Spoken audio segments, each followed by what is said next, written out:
Toledo residence halls are getting a facelift. I'm Trent Croce with what changes are in store. Plus, what you need to know about the search for 3 suspects after an on-campus robbery early Sunday morning.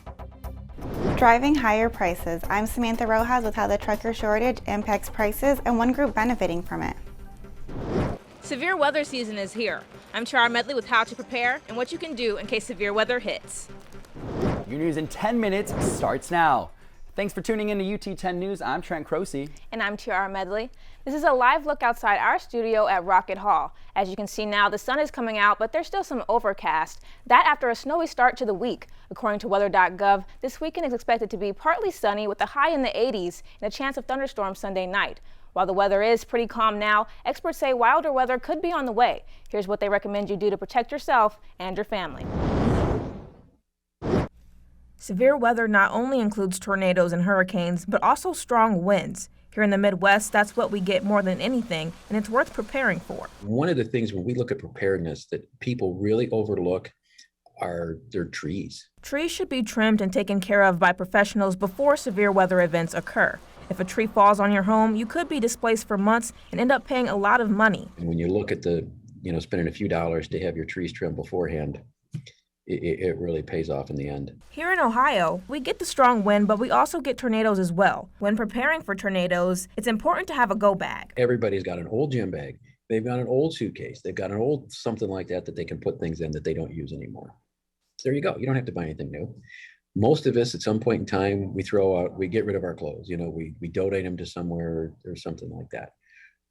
Take something and put it in that bag. We encourage people to get food for 4 days worth. Many people know to create a go bag, but miss mundane details, and it's mundane details that we don't really think about that create problems in the end. People will create go bags, head to a safe place like their basement, but forget the bag with all their necessities in it. As soon as you make it, put it where you plan on going. Think about some of that if you're going in a basement. If the worst case scenario does happen and there is a tornado or some other event, are you going to be able to come out in that environment and still be protected? If it's, do I need a coat? Do I need shoes? Whatever that might be. For those who don't have a basement, the best places are interior hallways, bathrooms, and closets. Any place in your home where debris has to go through several barriers to get to you. If you live in an apartment and not on the ground floor, go down to the first floor interior hallway. If you live in an apartment without interior hallways or a mobile home, the recommendation is somewhere else before the tornado occurs. Klein also recommends you take a look at how you are notified of severe weather. You won't find outdoor warning sirens everywhere you travel, and sometimes you might miss them. He recommends having an app that can notify you of severe weather events, no matter your location. It was a scary Easter Sunday morning for one person on campus. Now police are issuing a safety warning to those living on or near Toledo's main campus. They say the robbery happened on the main campus parking lot 27B outside President's and Ottawa House East residence halls. 3 unknown suspects allegedly approached the victim with a gun, asking for a phone and wallet. Once obtained, police say the suspects fled campus in a newer model gray van. The victim had no reported injuries. UTPD encourages anyone with more information on the crime to contact them at their non-emergency number 419-530-2600. And also the department wants to remind students and employees about the Rave Guardian app. It's free and allows users to stay in touch with close friends and their locations in emergencies. To download the app or see this number again, visit our website at ut10news.com. Scammers are trying to cash in on college students searching for a summer job. Toledo IT is warning students about the fake job offers in your email inbox. In April alone, there have been several attempts to steal student information with fake offers. Be sure to look for generic greetings like dear, sir, or madam, and that's a giveaway. Check the email address to make sure it's from a real company. Some red flag emails are Hotmail, Gmail, or Yahoo ones. And to report suspicious emails, use the phishing button located at the top of your email in your toolbar. Big changes are coming to residence halls across campus as the university partners with nonprofit organizations. Here's a look at the changes you'll see first, plus how much the very large project could cost you. It's what modern students want. Be yoga spaces, maker spaces, right? E-gaming spaces, right? Toledo's director for marketing, Megan Cunningham, says the new designs are based on student feedback. We're really going to work closely with our students to see what do they want there in that building. She's talking about President's Hall. the first building on the renovation list. It's going to be a complete renovation of that building, which houses about 600 students on our campus. The building will be closed for 2 years in order to create 4, 6, and 8-person suites with kitchenettes and have an addition for singles and doubles. This expands a partnership with the Collegiate Housing Foundation and the American Campus Communities. We're working forward on approving a 35-year ground lease arrangement. The university will get at least $180 million from these organizations to invest in the university. So there's a range of dollars from 182 to I think it's 271 million, depending on market costs. The new partners will operate on campus for the next 35 years. She says the investment dollars are needed to get these dorms up to date and attract new students. Students have options, and we want them to come to the university. UToledo first partnered with the Collegiate Housing Foundation and the American Campus Committees back in 2015 when it opened the Honors Academic Village. Under the new 35-year contract, the group will operate, maintain, and tentatively renovate all the other residence halls. The university says these upgrades won't be seen for several months as contract details haven't officially been approved by the university. Continuing coverage now on the price you pay. One of the many things driving up the cost of everything is a nationwide truck driver shortage. While it's hard for consumers and companies, UT10's Samantha Rojas joins us now live in the newsroom with one group benefiting from the shortage. Samantha? It's the truck drivers benefiting from this shortage. According to the owner of a local freight and shipping company, he says his drivers now have the upper hand, demanding better benefits, better routes, and more pay. If they don't get what they want, they leave for a job with better benefits, pay, or both. That's something the owner of M&H in Fostoria wants to avoid. He needs more drivers, which is why so many of these trucks are parked here instead of making money out on the road. Drivers are looking. They're always looking for a better deal. To retain your drivers, the pay had to change. They look for benefits. They look for insurance. They look for all kinds of different things. Simco is not alone. Since the pandemic, the truck driver shortage has been magnified. This industry must overcome record high inflation, rising labor costs, and a thriving commercial market driven by pandemic spending. Live in the newsroom, I'm Samantha Rojas, UT10 News.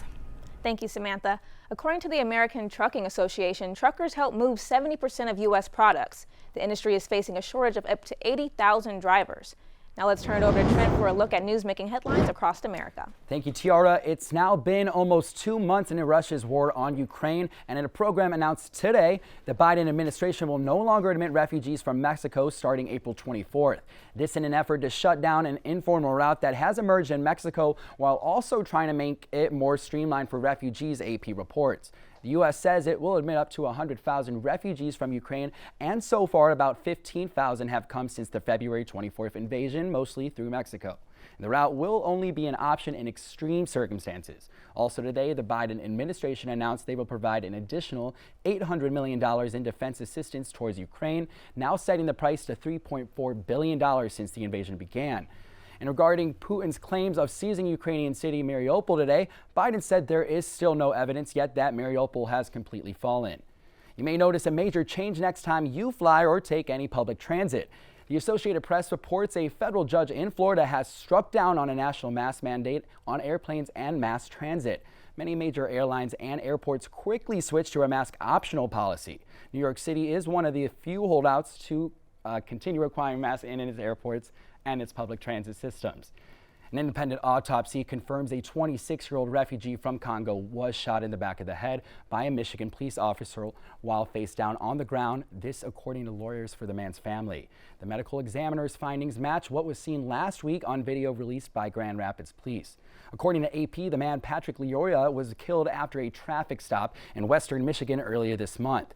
He and the white officer physically struggled on the ground before Leoria was shot.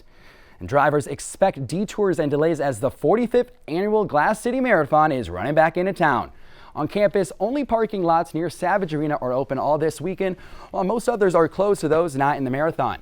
In town, expect delays and closings this weekend on Secor Road at Bancroft and Ottawa Hills on Bancroft and from Secor to University Parks Trail. For all other closures across town throughout the weekend, visit our website, ut10news.com. And that's it for Across America. Now it's time to turn over to Caleb with sports. What do you have for us? This week, we're going to look ahead to both baseball and softball being home at Scott Park this weekend. I'll have that right after this break.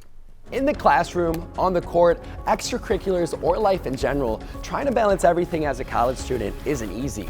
As a result, students all over are dealing with mental health issues at record numbers. Tune in to UT 10 Thursday, April 28th as I speak with advocates at U Toledo about the subject. You now have more ways to watch the University of Toledo's award-winning student newscast. Thanks to our broadcast partners, you can catch UT 10 News and sports in more places. We're live at UT10news.com and on YouTube Thursdays at noon and 12:30. Catch replays on Buckeye Channels 109 and 609 on Thursday evenings at 5 and Sundays at 9 a.m. And on WGTE Public Media Friday evenings at 6:30.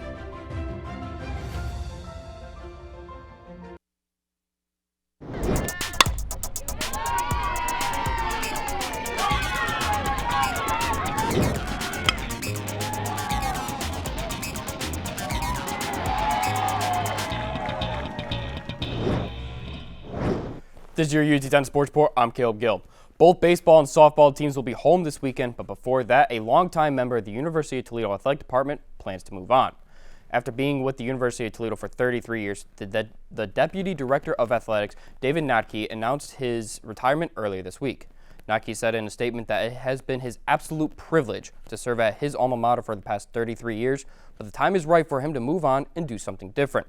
He had made a commitment to current athletic director Michael Bryan that he would stay through the end of his tenure and also wanted help the incoming AD Brian Blair with his transition into the role once he starts on May 1st. Notke will officially retire from his position on August 31st, 2022. The Rockets baseball team is hoping to keep adding to their current win total. UT would like to go into their home series this weekend against the Eastern Michigan Eagles and continue to grab more MAC wins. Toledo has won six of their last 9 games, and last weekend won 3 of the 4 games against Kent State.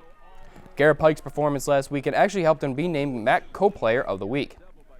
Eastern is coming in with a 10-10 record in the conference compared to Toledo's 12-11 record. The first game of the series will start at 3 p.m. on Friday. They'll also play in a doubleheader on Saturday with a final game on Sunday. The softball team has had some struggles as of late, but could possibly get rolling against the Kent State Golden Flashes this weekend. Coming off another tough weekend series, the Rockets lost 2 against Ball State. They're hoping that this weekend they can start getting back on track with the Golden Flashes struggling as well. Flashes are coming in with a 5-9 record and also a 5-14 record on the road. If there is a positive takeaway from last weekend that can help them this upcoming weekend, it is a Friday game where they won 11-0 in 5 innings.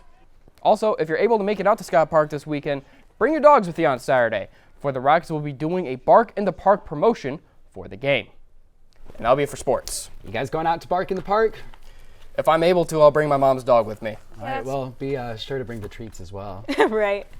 Before we go, we want to make sure you tune in next week for a special behind-the-scenes look at UT 10 News.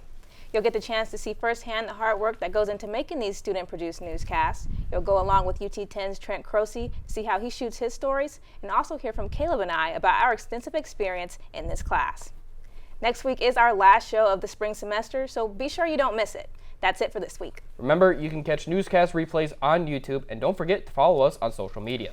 And listen at 88.3 WXUT FM Saturday mornings at 7:45 for the UT 10 Weekly News Update.